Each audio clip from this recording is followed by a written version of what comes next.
News 46. Local coverage you can count on.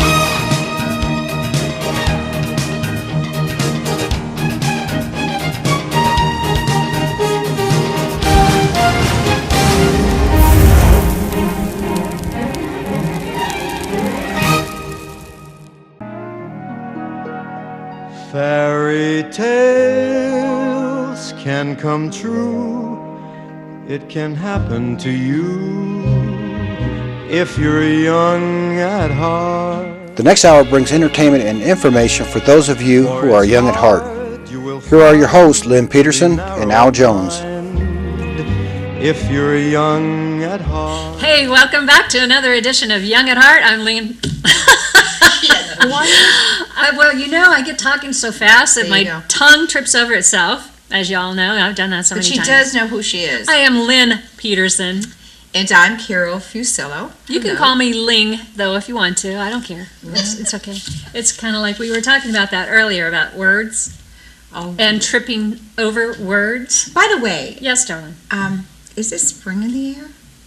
Why? Look at us. Oh, my goodness gracious. It's that or Mardi Gras around the corner. No, we look really springy. We do look springy, but look at our set behind us. There's still a lot of snow out there, but it looks great. Oh, that's beautiful. I think you look gorgeous, by the way. Thank you. But I gotta say, shoulder pads, Carol, really? Yes. Do you remember Linda Evans? I loved Linda Evans. Well, she was the founder of the pads, so to speak. She wasn't the founder. She was the model for the Well, pads. okay, founder. But you know what? When we watched her every week on Dynasty. Yeah, who was the designer? Anybody remember who the designer was? Famous. Famous. I'm glad I can remember Dynasty. Lily Roth. No, it wasn't Lily Roth. That was for Dynasty, the big guy. He was famous. Okay. I want to say Halston, but it wasn't Halston. Anyway, back to the shoulder pads. Yeah, exactly. Do you know what it does? It makes the waistline look more slender. You're right, it does. It's slender. I'll go around walking around like this, and how's that? Lynn, yes, darling. Excuse me. Yes. But the waistline isn't that big anymore. No, it's not. I was going to say, my gosh, the way you dance around on chairs. Oh, dear. Wait a minute. Clarify that. She is a reverend. Please, clarify You are a reverend. Well, if anybody knows that Carol is also the Miss Nevada, and her dance that she did. Miss C, well, you could be Miss Nevada. Come on. You're so beautiful. But she did that chair dance. Yeah. That was cool. Dirty Dancing. We didn't have Patrick Swayze available, so she had a chair on rollers. Next best thing. And she went flying on that chair and off the stage. Oh, that was fun. I bet it was, and I wish I could see a recording of that. Me too. Oh, that's good. You mean there's nobody around that you? I'm going. Yeah, I've got one or two, and I'd like to be able to put it on YouTube and say, you know what, 64-year-old Reverend is Miss Senior Nevada, and look at her. Stage. Right off the stage. There you go. Bring it next week. Yeah. Now, if I were to do something like that, I picture myself diving for the chair, missing the chair, going beyond the chair, and hitting the floor with my nose. That's called the power of your mind. Yeah, I know. Because I swore. I didn't swear. I don't swear. I said. That's okay. I swear for you. Oh, okay. Okay. Yeah, no, I don't swear. Darn. To go and jump on that about 8 to 10 feet away, that's biggie. It is a biggie. But I had no fear. Now, I got a question for you. You were just talking about swearing, and you don't swear. Don't. But my thought is, you make up words for swearing. Oh, I say dang all the time. But it's like, dang. in a way, you're still thinking that thought in your back of your head. No, because I use dang. Okay. Yeah. Oh, dang. Because my mother used to make up words like crazy. That's okay. For swearing, and I thought some of them were the funniest things, like shigamaroo. But you knew what she meant. But you know what she meant, yeah. Well, shigamaroo, come on. But that's okay. I know it is. It's not using. It's giving. It's true, and it's a good not lesson offensive to the children. Right. It's not offensive. To swear. Right. Yeah. So I got to tell you a funny story though. When our son was young, my brother and his family came out to Nevada for the first time. We took him to the Hoover Dam thing. And so we got onto this whole thing in the car where it's like we started to play on words like, can we go on that damn tour, Mom? And then it was like, can we have damn hamburgers? And do you think that, we could have a damn ice cream after the damn hamburgers? And it was on and on and on. And all of a sudden, my brother's just cracking up, laughing. And I'm like, what's so funny? And he said, well, Nick turned around to me, all 8 years old of him, and he said, Uncle Scott, I have never in my life had so much fun cussing and not getting in trouble for it. Right. Isn't that cute? Yeah. I thought it was cute. Jeez, just. It is cute. The last time I tell a reverend that thing. No. But the I'm funniest not one, that though, is when we're going down the escalator, there's little waterfalls Right. at the Hoover Dam. My nephew goes, oh, look at all the cute little dammits. It's getting away with something they usually can't get away with. Absolutely. And that's basically what it is. But it was done in good taste. And my brother is a youth minister and was cracking up laughing about I don't think it has to do with anything. But about being because a it wasn't minister or done, anything, it was but done as for fun, and we Right. all knew that they weren't really using it to be crass or whatever. Right. It was fun. But that's my funny of the day. Oh, Hey, yeah, what? I heard that somebody had a baby. Oh, yeah. Yeah, Beyonce. Beyonce, she had it, Saturday? Yeah, if She you don't had know her who Beyonce Baby is, girl. she's a very well liked singer, Mhm. married to a well liked singer, Jay-Z. Oh, is he a singer? He's more rap, pop. I Oh. don't know. If I thought say maybe the it wrong was thing. football or something. No, he's actually, and he also is like a producer. He's an all-around Oh. kind of like savanter, I guess. Oh, I that's don't know. good. Yeah, and so they had a baby girl. That's nice. What was her name? Oh, gosh. Jeff Blue, told- something. something. Blue something. Blue light or blue something. Blue Light. Blue was their favorite color. You wonder where they get these names. Yes, you do. But you know what it will do? It will set a precedence, I'll guarantee you, that there'll be others that'll come along and name their baby the Because let's face it, somebody famous Right. who starts that trend, everybody's like, Always. oh, like that Always. guy. I don't get it. Apple, it didn't get Apple either.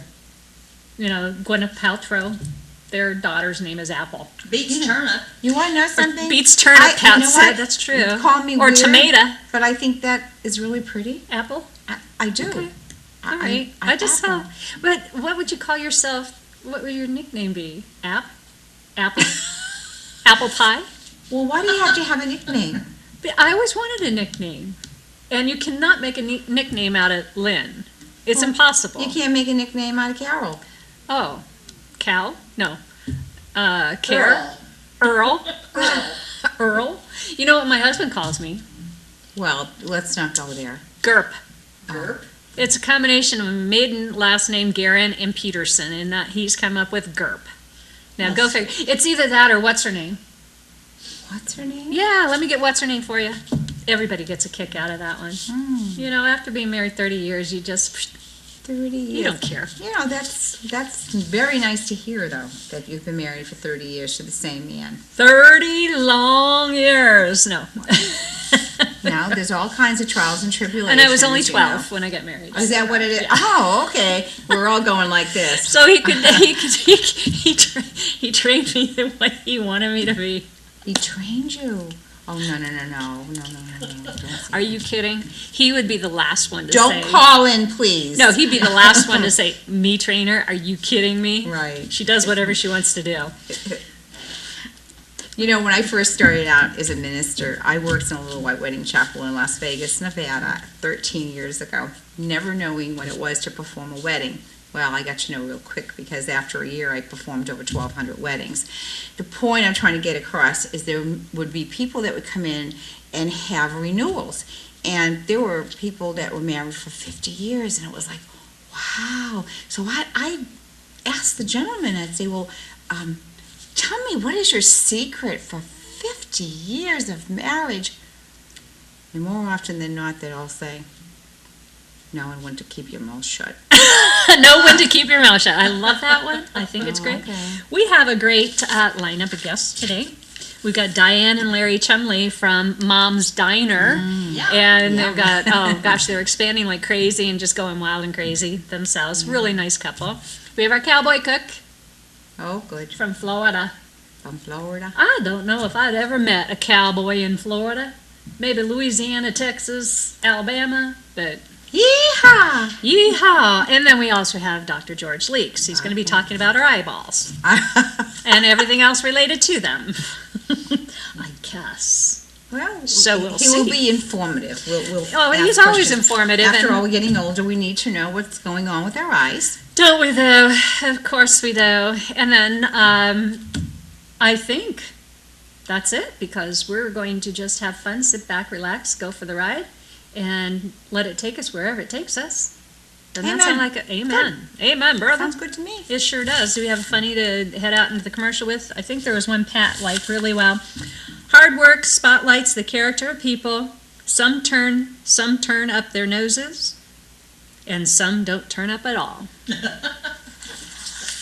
That's pretty darn good. And the world is more malleable than you think, and you hammer it into shape. That was from Bono, the musician. So we'll see you after this commercial message with Mom's Diner right on board. Welcome back to Young at Heart, and our first guests today are Diane and Larry Chumley, and they are the owners of Mom's Diner. And we are so glad to have you. Very good to have you here. But, so sad you didn't bring some food. I mean, we're sitting at this lovely table, and it's like, garçon, bring some food over to us. But we don't care. We're here to talk about all the lovely things that you've got going at Mom's Diner. But I have a question.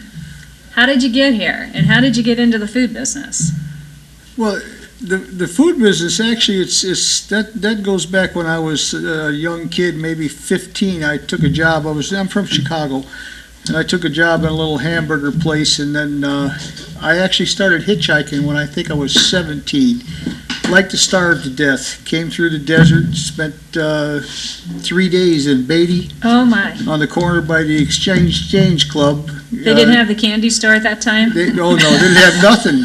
I had a nickel and a pack of gum was a dime. I couldn't do anything. Didn't eat for 6 days before I got to Reno finally, and Oh, my gosh. and basically I got a job because I was too young to. At that time, there was no industry at all except for the casinos, so I couldn't work anywhere except in a kitchen, as I was a dishwasher, and chef liked me, and so I spent 4 years like as an apprentice there, and from then, like they say, the rest is history. I've been traveling and working in the food business my whole life.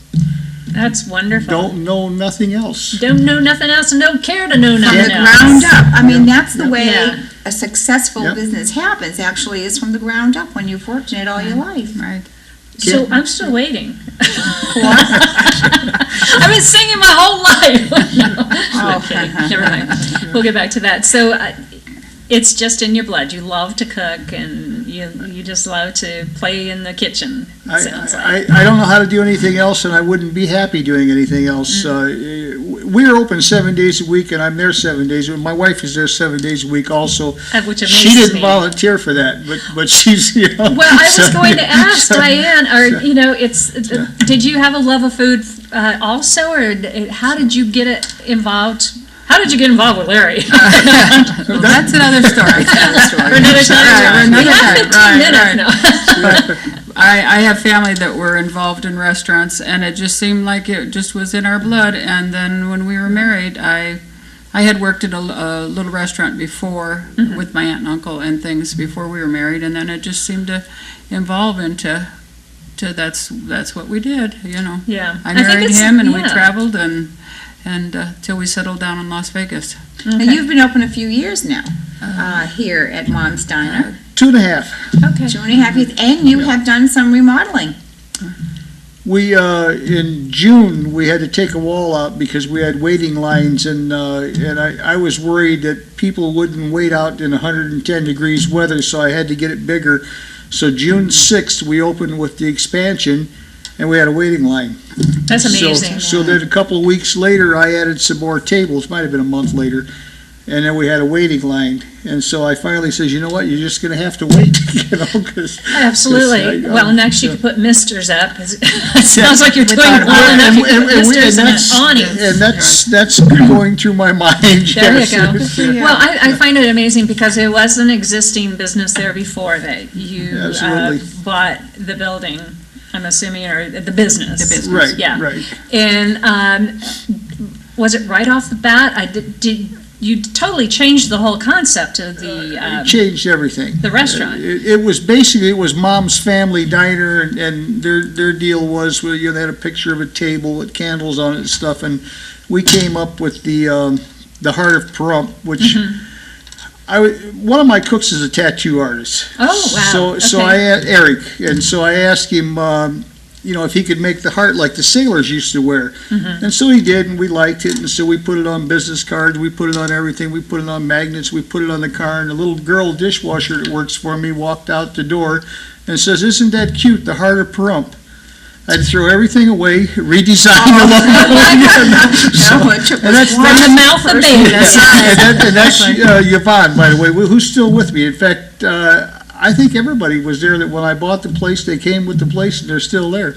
Now, that is a testimony to I was going to say, that says good a lot for him and his wife, because Absolutely. a lot of people aren't easy to work for, and they come and go and Right. whatever, and it says a lot for the both of them. And let's face it, especially in Pahrump, it's, I don't want to say that we become transient, but you just see businesses coming and going. Coming and going, yeah. And to have this phenomenon Yes. happen with the diner, I think is incredible. And I think we have you'll see a picture of the Heart of Pahrump in there.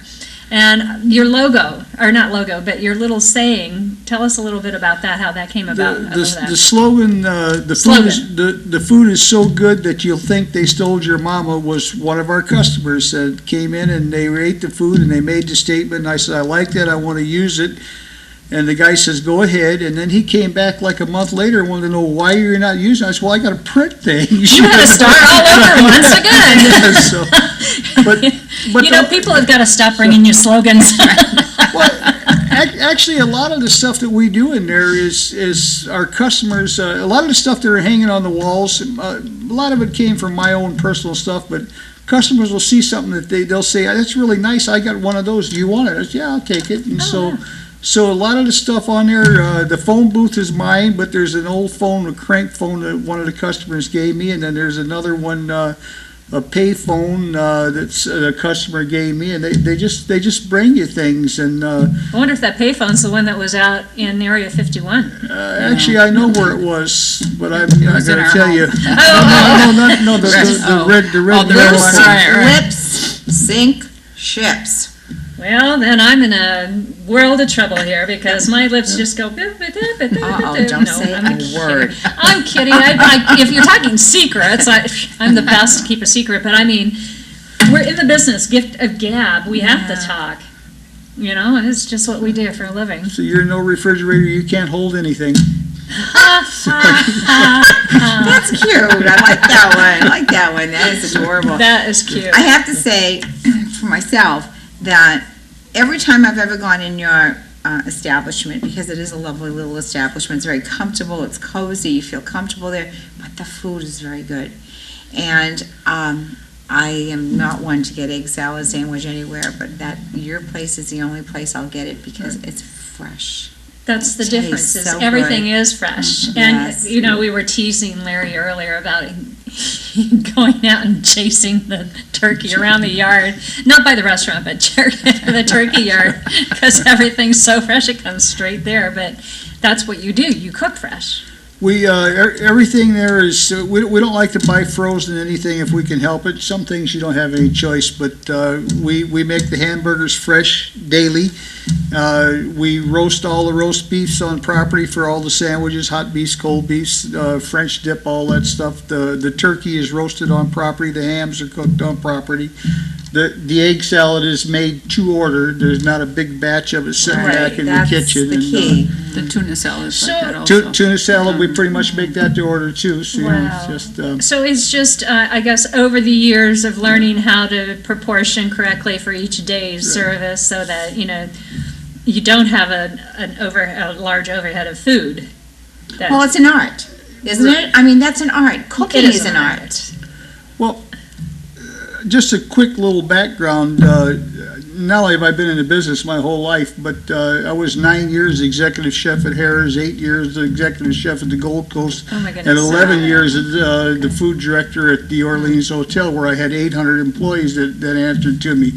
So that's the reason I can't change a light bulb, but I can, so I know nothing but food, and Right. so it's what might be difficult for some people is it just comes natural for me, like knowing how many orders of vegetables you'll need to feed this many people, and I can usually do food costs in my head just by looking at an item, and it's just something that it's bred into you, and when you do it over and over and over, some of it You do sticks. it, yeah, I I guess, guess, yeah. Now you have your son coming, and he's going to be doing some cooking. My son also. he's gonna do everything that I do, which is cook, run the register, talk to the customers, so. But he was the executive chef in Las Vegas in probably 3 or 4 different restaurants. Plus, he worked for me from the time he was about 15 years old until he finally broke off on his own and went and took executive chef's jobs. And one day I just told him, I said, why don't you just quit your job, move out here? I said, I'll just pay you whatever they're paying you. I could care less what it is, we'll just, because whatever you need, I want a dad like that. whatever you need, we'll make it work, and he's called and said, okay, I'm ready to come. So it's what time, what day? He said the 16th of January, so that's it. We're going to 16th. expand. So think of that, people, the really big expansion opening. Are you doing a grand opening or anything? No, absolutely just not. We're just the customers have been for over a year. They've been telling me, why don't you open at night? And I keep telling them that's not ever going to happen. And they kept on and kept on. And then when my son decided that he would come out, Right. fine. So we're going to open 7 a.m. till 8 p.m. 7 days a week. The only time we close is Christmas and Thanksgiving. And either my wife, myself, or my son will be there always. Now, will this allow you, Diane, to maybe take him away for an overnighter now that your son's on board occasionally? We're hoping that. I think you need some romance and there. we have some help that we can depend on also, that we do get away every once in a while for a good. day or so. But That's good. And sometimes he'll go to a car show, or I'll go in to see the kids in Las Vegas. But That's super. Yeah, we do. Now, we've got to talk about the ring, and I don't know if it's been showing up or not, but this incredible gold ring that Larry is sporting. Tell us a little bit about that. Well, that's another one of the things in my career. I was voted as Chef of the Year in Las Vegas in 1984, but see, I'm a member of the American Academy of Chefs, the American Culinary Federation, the World Congress of Cooks. I'm a lifetime certified chef, probably the only one in the state of Nevada Wow. that doesn't have to go back and take continual educations. I have a lifetime certification. And, I was the president of the local chefs association. I was the vice president. I served every position there was. So this is what I do. You know your stuff. Yeah, he's a man of So- experience. Absolutely, and that's Yes. probably why you all are so successful in a time when a lot of businesses here in the valley, you see them come and go so quickly, and it's a shame. it's very sad. It is. It's sad to see, but I think a lot of it has to do with the quality, your commitment, the way you treat your staff and your customers, and the ambiance.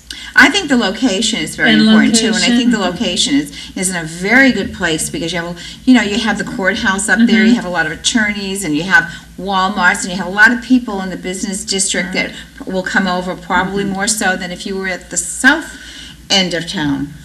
When we first bought the place, if you asked where Mom's Diner was, nobody could tell you because the location's on a street Well, that let's- doesn't hardly exist, which And is State let's Street. try and say, Okay. what's the street Right. name, for goodness sake? Well, that's Humawaka, but it's Yeah, not where, Humawaka. our address is State Street, which is Oh, it that is. dirt road next, but anyhow, but now, I don't think you'd be hard pressed to go anywhere in Pahrump and ask anybody where Mom's Diner, and they couldn't tell you where it was. It would So- not be a problem at all. So, yeah. No, I mean, you all are doing so well, and it's great to see that, and the whole concept behind it and everything, and it now being, are you excited having your son on board? Very much Got so. to be. Oh, yeah, it's- And Diane, what do you do? What is your function I do the baking. That's my You baker. do the bacon. I well, do the baking. Either I'm her cook. There you go. He's the cook and I'm the baker. That's kind of like our household. I bake and Eric cooks. Right. And I wish I was very afraid of when we bought it, and I realized that that's what I would be doing, but I'm just a mom that does just, mom is cooking and, mom's baking. And don't that's you all. love it? It's done with Some the days. heart. Oh, some days. But I mean, It's like Oh, I do. anything else. Yes. Do you love being married 24/7? no, Okay, Right. well, but Right. it's the highlights of being married. It's wonderful, right? it's Right. absolutely Right. fabulous. Right? Wonderful. Isn't that No. right? That's right. We all have And you our basically just do whatever you need to do. I'm the cashier most of the time, and so we just do what we need to. You know, I meet a lot of people, Right. but I actually see people that are really equally yoked according to the Word of God. Yolk. I really Thank you. equally You might yoked. want to explain that one, Carol, to people that might not Well, understand people that don't really have the same thing in common, they've been married for 30 years, they share the same love of what they're doing, and they do it well together. Right. And That is extremely important. So you're It's very yoked. important. You're yoked. We're yoked. They're there's another new slogan for you. Yoked, Yeah. yoked to the end, and we love every minute of You it. couldn't do this. We're if not you talking couldn't- about the egg work. yolk. You couldn't work together like we do. Well, just in case, and like we said, everybody basically knows where they are. They're on. Is it State Street or? Hubawaka is or the Hubawaka. street. Yeah. And So give us a phone number if they need to call you. 751-9929. 751-9929. We appreciate you both coming Thank you. on the show, and we're going to have you back to do some cooking demonstrations. Okay, All right. thank you. We'll be much. back after this I'll commercial. be here then. Oh, you'll be here. I'll be here. Yeah, you'll be here. Yes. And here we are, back Once in the again. saddle again. That was a great interview with Mom Steiner, wasn't it? I am. I'm with a saddle. Back in the saddle again. Never mind the horse. Well, we do have what are we doing next? Going to a commercial, or no, we're not. We're going to go down to Florida to our Cowboy cooking guy. Woohoo! That's why I said Yeah, back there in the you go. saddle again. That's right. So let's go see what he's cooking up Yeah. in the saddle. And I was going down to the town and seeing everything was going on. Hey everyone! We're just getting ready for the show here. I'm going to be doing some prep work and getting the ingredients and bowls and stuff. So I just going and getting, this is an old flour sifter that my mama brought back to Florida from Wisconsin a few years back. I believe this is actually my grandma's.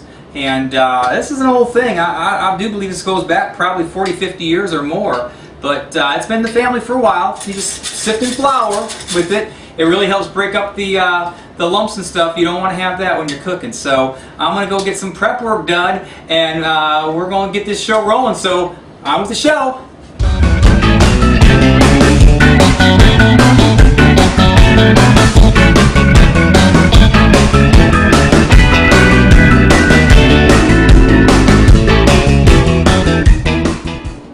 Howdy y'all, and welcome to another episode of the Chuck Wagon Cowboy. Ron Locke here. Today we're talking short ribs. And short ribs, there are many different recipes for short ribs. I've probably got about a dozen or so between the oven and the grill that I use and like.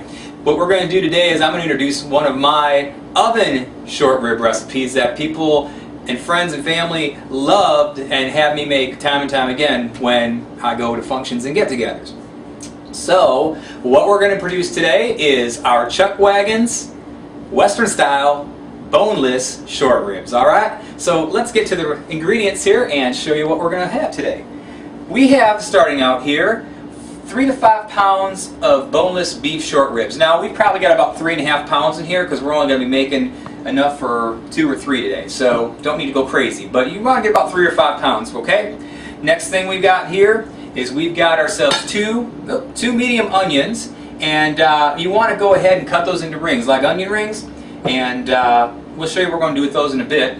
We've also got here 2 medium-sized green peppers that are cut up and sliced, and we also have here a mixture of half a cup of flour with a 1/4 teaspoon of pepper and a 1/2 teaspoon of salt. Now, what that's going to be is our dredging material for the ribs when we put those into our 9x13 baking dish. Alright, so the first thing we're going to want to do is grease ourselves a 9x13 baking dish. and we got one right here, so get yourself one there, get that all set up. You also want to make sure you preheat your oven to 300 degrees Fahrenheit, and we've gone ahead and done that as well. So now the first thing we're going to do is prepare our short ribs into our flour.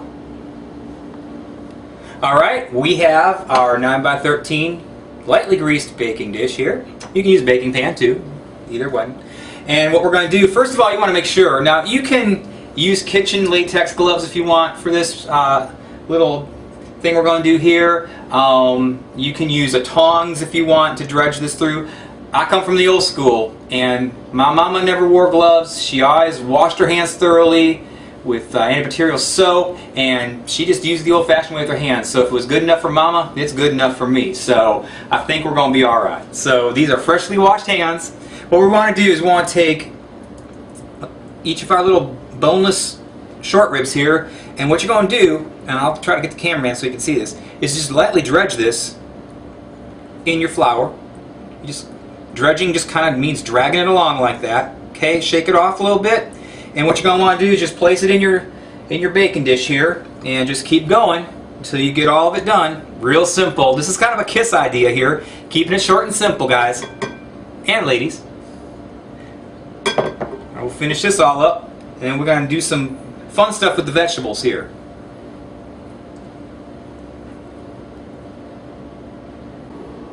Well, alright, we have our boneless short ribs here, all nicely dredged into our flour mixture, and now what we're going to do is we're going to layer our two different types of veggies on top of this, and then we're going to go ahead and set this aside and make the sauce that's going to go on top of this here. So what we're going to do is just take our onion rings, and you just go ahead and layer them on top, alright? Doesn't have to be fancy, doesn't have to be accurate. You just want to get them on top of the meat here. And we got plenty of them here. Again, this is 2 medium-sized tomatoes. Just cut them up into rings, nice and easy. Okay. Do my 4 corners here. And you just want to make sure that they're facing down. Some of these aren't even complete onion rings, but that's alright. You just gotta want to make sure that you got them all nicely layered and even on all sides of the pan. Okay? So, no tears here. At least not yet. I don't know. We'll have to see how this turns out. There may be a few tears if it don't. You never know on my show how this stuff's going to turn out. If you saw my cookie episode, you know what happened on that. So, but we showed you a way to correct that. So I think we'll be okay with this. So we're just layering on here. You see, and it's fine. You want to have lots of onions on it. All right. So we're at the bottom here. All right. Next, what we're going to do is we're going to go ahead and take our pepper strips and just layer those on top of the onions here. So again, doesn't matter if it's upside down or right side up. You just kind of layer it like I'm doing. Doesn't really necessarily even need to be uniform. You can crisscross them if you want to. Oh, there goes one. And that's what we're doing here. Usually 2 medium-sized green peppers is just about enough that you want. Okay. And you can pat this down too. Sometimes you see that they stick up a little bit, so that's what we're doing here. Oh yeah, by the way, the hands were washed again after we worked with the meat, so we had clean hands again.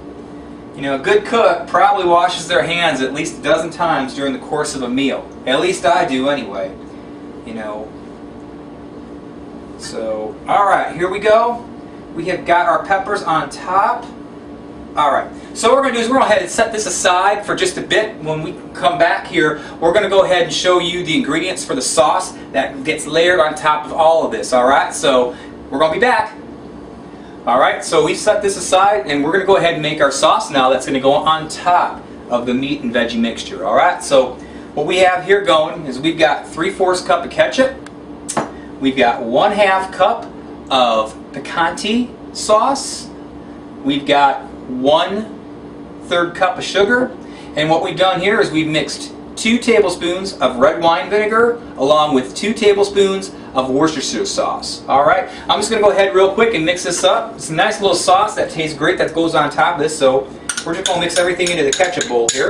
Alright, try to do this real quick because I know we are on YouTube time. They don't give us a lot of time here like a regular show does, so try to rush through this. I do try to sometimes like to show how I mix things up instead of having everything done so y'all get a better feel of how things are put together. Alright, so we're just going to go ahead and mix this up. Real simple. Just fold under to top. Let me get over here because the cameraman's giving me a dirty look. I'm getting in his way. And that's it. This sauce is awesome. You really got to try this recipe. It's I use the mild picante sauce.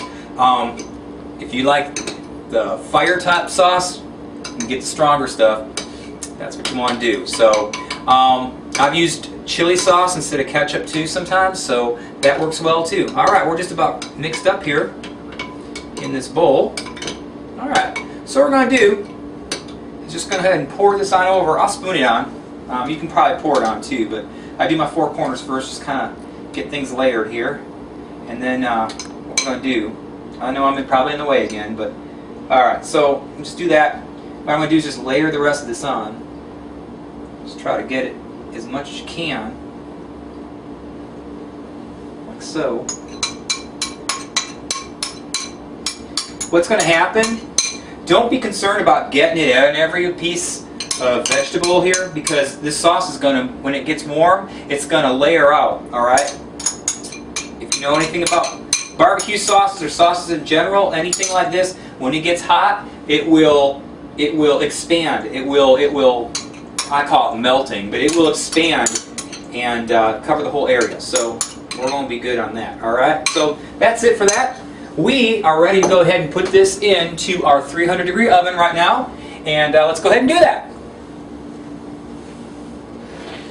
Alright, well, we got our Chuck Wagon's Western style boneless short ribs in the oven. That's at 300 degrees. We're going to cook those nice and slow for 3 hours, alright? And what we're going to do is about 2.5 hours into the cooking, we're going to go ahead and get ourselves some noodles made up for the base of our for our final presentation and dinner tonight. So we're going to come back to that in just a bit, alright? But for the meantime, I'm going to go work on a new episode that I'm going to be putting out in another couple weeks, alright? So we'll see you around in a bit.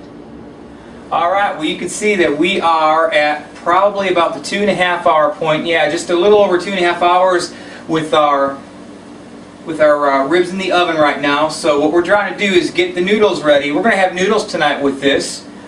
This is going to be our base for the boneless short ribs that we have. So I'm just stirring my noodles, getting them ready. They're getting ready. We're using egg noodles here, white egg noodles. Y'all can use rice. You can use couscous even.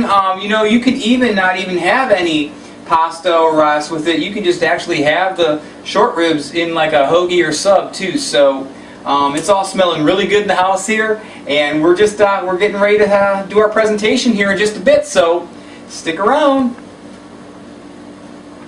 All right, well, 3 hours out of the oven, and we have our Chuck Wagon's Western style boneless short ribs right here. These things smell fantastic. They look great. Now, I do these uncovered, alright? And you can see why I want to go with the very crispy and layered look here and taste. You can see how crispy this is on the top. And what it does is it also makes the sauce a lot more firmer. Now, you can go ahead and cover this too, but if you like a more vegetable that's soft, but I would recommend doing this uncovered. Alright, just want to put that out there because you can do it either way, but that's the way we do it. Alright, so here it is. We're going to go ahead and take our yeehaw test like we always do. You see this? Do you see this presentation we have out here? Can you imagine this? Some big boy or girl is going to eat this big plate. Now seriously, this is a serving plate. We're going to go ahead and you can dish yourself out and take portions, but you could probably, somebody with a healthy appetite could eat this. This is a Texas style meal. So anyway, we're gonna put this out on the table for servings, but I'm gonna go ahead and take a bite into this actually just for the show. So we're gonna take our yeehaw test right now. Let me go ahead and try this. I'm gonna try to get some of this barbecue sauce over here too, because I want this piece right here. All right, and get some of the onion and some of the pepper on here too. All right, let's go ahead here. You know, this meat cuts like butter. You see that? There's no effort there at all. All right, I'm going to go ahead and set this knife over here, excuse my back, and I want to get everything, the onions, the pepper, and a little bit of the noodle here, if I can. All right, here we go. Here we go. All right, yeah, let's try it out.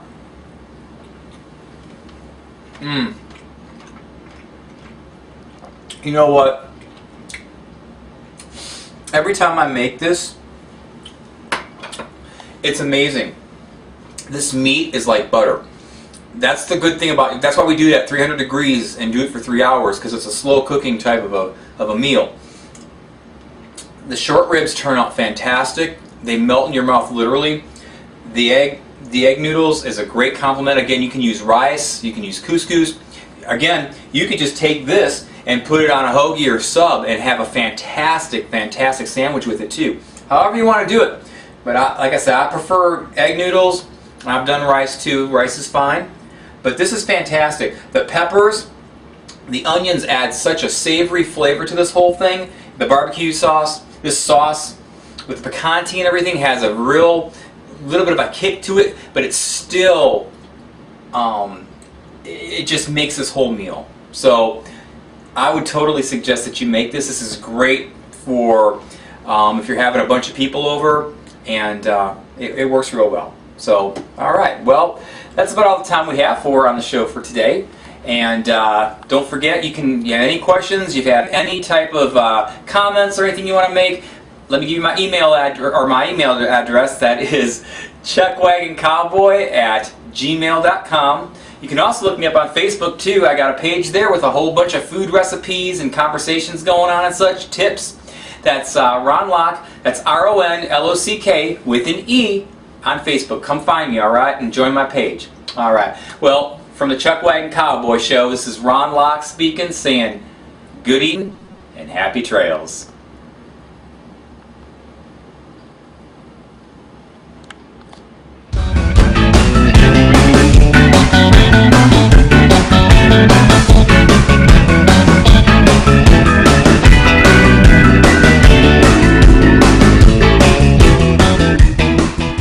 As always, he's got something great to cook. And my understanding, Mom taught him everything what he knows in cooking. How else would he learn? I know. Well, you never know. Some guys are like that. Anyway, we have a commercial. We do? And then we'll be back. Again? Again. Oi. Oi.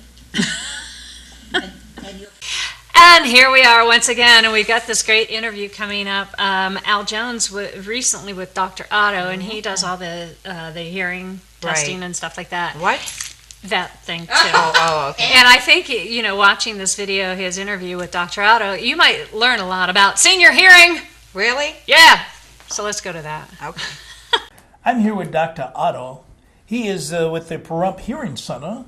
And Dr. Otto, he is a audiologist. Audiologist. Why did I put that O in there? I saved you a syllable right there. Yeah, audiologist. Did I say that right there? You got it. Audiologist. And I thought I had it, and I was practicing this too. There are a few things I'd like to ask you in regards to hearing. And I guess the first thing I'd like to ask you is, what about the instrument, the size of instruments and things like that? Is that something that we should know?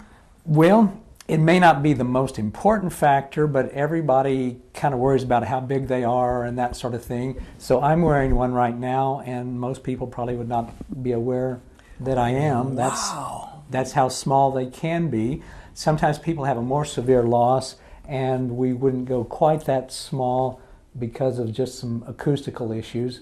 But that's one of the things that we're able to do that way.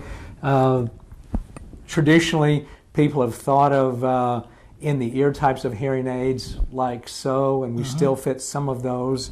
For a more powerful one, needs to be a little bit larger sometimes, but yeah, they can be very small and discreet. Just depends on the circumstances and the budget and various other things. Little details. Okay. What about when do you know that you may have a problem? I'm thinking about the people with diabetes. Would they also have a hearing Yeah, problem there? there's a variety of high-risk types of situations. History of noise exposure certainly is one of them. There's a few different types of diseases that have a pretty high instance. Diabetes, you mentioned, is one of them. A lot of times people ask it in the reverse way. They say, what can I do to preserve my hearing?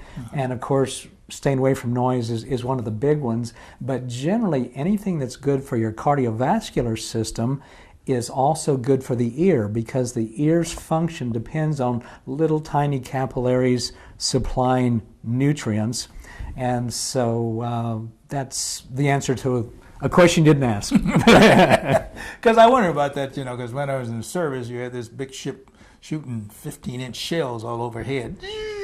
That can catch up with you. Yeah. Playing in a rock band can catch up with you. I was wondering about that. These guys, I was noticing that they wear earphones or something like that. Quite often they're monitors, so they're able to hear what their instrument is producing, or it kind of mixes things together. So there's some technical reasons why they sometimes put those gizmos in, but sometimes people ought to be wearing hearing protection when they go to a concert. Because I would be wondering, whether or not you would have, they would have more problems, the musicians, and they would have to come in and check their hearing every so often. It's a good idea, because it can certainly impact on their profession. If you can't hear the whole spectrum of sound, then that can impact what you're producing. Wow. What about hereditary?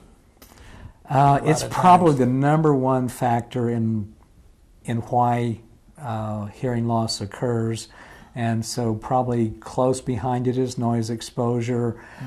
Aging process we hate to talk about, but as the years go by, things wear out, and our ears are one of those things that sometimes show some wearing. What about those kids, and I guess adults also, that have these iPads, and the volume of the iPad, sometimes they turn it up and they think that that's not going to bother them? Well, it can. One of the problems with putting an insert into your ear is you lose relationship between all the other sounds of the world. If you've got a loud speaker and it's rattling the pictures on the wall and the vase on the table, you know it's loud, but once you've put the inserts into your ears, sometimes you're just not aware of the other sounds and proportions, and you don't hear all those vibrations that are rattling your skull. That is so true, because I see a commercial. I've seen commercials. Here's this little kid with the iPad. He has this on his hand and the earphones, and here you got all that noise, cars and accidents going around him. So that could be pretty dangerous if you're out in the street. Yeah, and especially if you can't hear somebody warn you, or various environmental sounds that are important for you to tune into. That's what I thought. I said that's kind of would be a problem. What about the impact in family of hear losses? With the family kind of thing? Sometimes people say, well, I know I've got a hearing loss, but it's just my problem. But in reality, if you're a member of a family, it impacts everybody. The spouse becomes your interpreter, and you're watching a TV show, and he says, what did he say? And then she loses the next 2 or 3 sentences while she's explaining the punchline. And so it impacts a lot of different ways. Certainly, if you're in a career field that impacts communicating with the public, sometimes people don't think you've got a hearing loss. They think you're not paying attention, that you're snubbing them, that you're not as bright as you ought to be, and they'll pigeonhole you, and sometimes very inappropriately and unfairly. But hearing loss can impact just about every aspect of life, and the whole family benefits when one member of the family gets their hearing improved. Well, now, what about age? Is age factor, does that play a role, say, for instance, I'm 50, 60, and even though I've been involved in combat and all that stuff with all the noise and everything, would that, like you said, eventually catch up with me? Yeah, eventually. Experience shows that once you've hit those golden years around 60, 65, about 1 in 4 individuals have some hearing loss. And go another decade or 2 more, and then that instance goes up. So there's a relationship there. It's not a given, but there's a relationship. Would that be something inside my ear that's something that's wearing out in there? Yeah, I have a little picture here. I'm not sure how the camera's going to be able to pick up on it, but ordinarily sound waves come in through the ear canal. They cause the eardrum to vibrate, which causes 3 little bones in the middle ear to vibrate, and then those vibrations go into the inner ear, and that's where the hearing really takes place. That's where the little delicate nerve cells, the hair cells sometimes are talked about, and that's where the damage essentially takes place. Things can happen anywhere along that chain. We can have a plug of wax, we can have a hole in the eardrum, we can have just a whole lot of things that interfere, but it's a permanent loss when it hits that inner ear. Wow, that's what I was thinking. Now, you talk about the wax. Does that wax sometimes come out automatically by itself, or sometimes? Yeah, for most people, ears pretty well clean themselves, and if you take your little finger on it with a wash rag and go as far as you can, generally you're not going to do any harm, and if any wax migrates out, then you're able to clean it up and that sort of thing. If you go sticking Q-tips in your ears, you're taking a risk. First of all, if somebody bumps you while you're putting something in your ear canal, but second of all, we wish that the Q-tip would scoop wax out, but it's a blunt instrument, and so a lot of times it packs it in deeper when we wish that it was pulling wax out. Wow. What about, I'm thinking about now, this just come to me, about athletes who, especially football players who, you know, they're pounding against each other and all that kind of thing. Would that, and of course they listen to the noise in the stadium, but with all those things, would that sort of affect their hearing eventually, you think? We don't see that very often, but a blow to the head can cause all sorts of things, from disarticulating those little tiny bones in the middle ear. So there's a lot of crazy things that happen, luckily infrequently. Good. Is there, how often should a person, especially like you say when you get to be a senior, should have their hearing checked? I would say every year or two. Every year or two? Is a pretty good rule of thumb, yeah. And then if you having a problem, you should do it more often. That's right. Yeah. If the spouse is noticing it and mentioning it, then that means that the closest person to you has noticed it, so it means you ought to check it out. Check it out there. Oh, that makes sense now. Well, what I want you to do before we run out of time is to give me the address and telephone number where people can call you, and maybe the time that you're here. Great. We are located in, I was just going to tell it to you, and I just went blank on it. We're at 1141 Highway 160, and so it's across from Wolfie's. Everybody seems to know where that is, and it's on Postal Road and 160. Yeah, and the telephone number is 751-1119. 751-1119. That's good. Well, you know, I appreciate the information you've given us, and I appreciate talking to you once again, Dr. Otto. Great. Thank you, sir. Take care. The interest. All right. Come and see us. So see, Carol, you could put a hearing aid in there, girl, and nobody would ever even know it's there. So drop the vanity, put it in, and then you can hear me. What vanity? I know, I'm kidding you. Let's go to commercial. We'll be right back.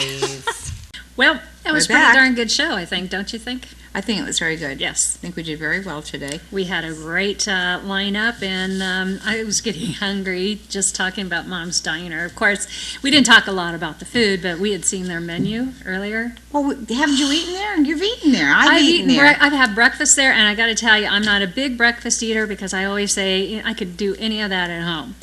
But you're right. I only had like 2 poached eggs, but they were the freshest tasting poached eggs. Almost like Larry went out and laid the eggs himself. That's how fresh they were. Wow. This is a whole new concept to eating now. Okay. It's just like him running after the chicken or the bull turkey to make it fresh. Absolutely. Yeah, and that's what I meant. And it's just, you know. So now everybody's got that picture in there. And Larry doesn't know we said this, so can you imagine if somebody goes to his diner, so Larry, laid an egg lately? That's okay. This is what you do. And you know, you're doing a very good job. Well, you know what it is. I've just gotten to the point where 2011 in my mind was going to be a better year than 2010, and it was going to be filled with humor, laughter, love, and fun. Right. And by daggone it, I'm going to have fun, humor, laughter, and everything in my life because I am so done with all that drama, and grayness. You know what? We have so much of that drama in our lives everywhere around, and We get sucked into it. No, you know what? You let yourself get sucked That's into what I meant. it. But you know what? There's nothing like that peace and joy within your spirit, like you're talking And I'm about. finding But it. you know what? Xanax helps. Oh, no, Xanax. I'm Now, I'm not going to get all religious on you, but you know I what? know, honey, I know. Jesus is the key. Thank you, Jesus. Hallelujah. Hallelujah, brother. We can sit here and go on and on. No, well, but I that, think you know what? I'll everybody tell you the knows truth. it. I used to know be it. a neurotic mess. I mean, I'm going to be honest with you. I know. used to I be- knew you was I- a neurotic mess. No, you didn't. But I come from Boston originally. And you know, when you come from Boston, everything is, come on, hurry up. Hurry let's up and go. get there. Hurry up In and the don't go lines, anywhere. it was Yeah, yeah, yeah. terrible when Hurry, I first hurry, came hurry, out go. here 30 years ago. Yeah. And you know what? I think since, 18 years ago, when I really got solid on ground and I became a born-again Christian woman, and then I became a minister, and it took many years. It's not like you say, okay, I'm born again, I'm just this wonderful person, and I'm never going to sin. Bull crap. You know what? You do. That's another good word. I do. Carol cussed. Carol That's cussed. not a cuss. Well, Not a according to cuss. my son, hell is not a cuss word either. Well, I don't go around saying that, but we do have hell. That you know what? But you know what? Bull crap is not a bad thing, Ah, you know, okay. because there's a lot of it out there, you know, and people Well, giving it and flinging it and whatever. But I just have a joy in my spirit because And I'm getting there. I love people. I know, and I do too. And I that's the love thing. I do love people, and I people. just, I want to be there again, and I'm happy today. And you that's know what could good. be why? Why? Because we got out of town for 2 days.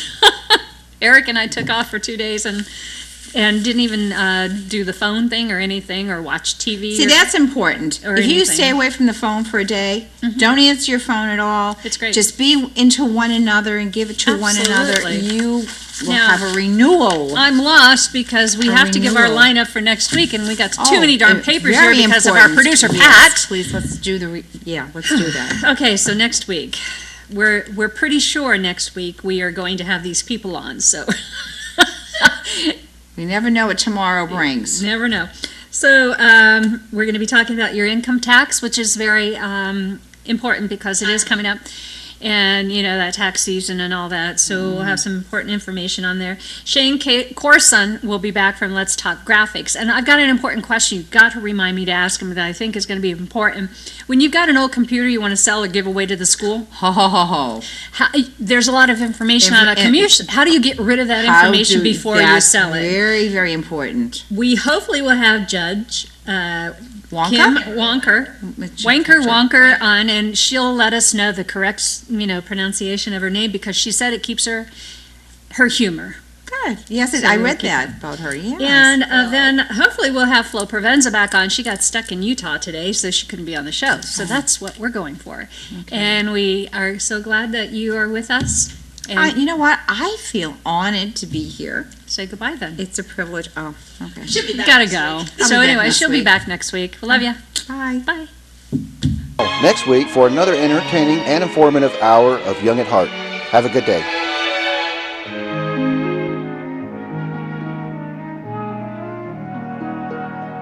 Fairy tales can come true.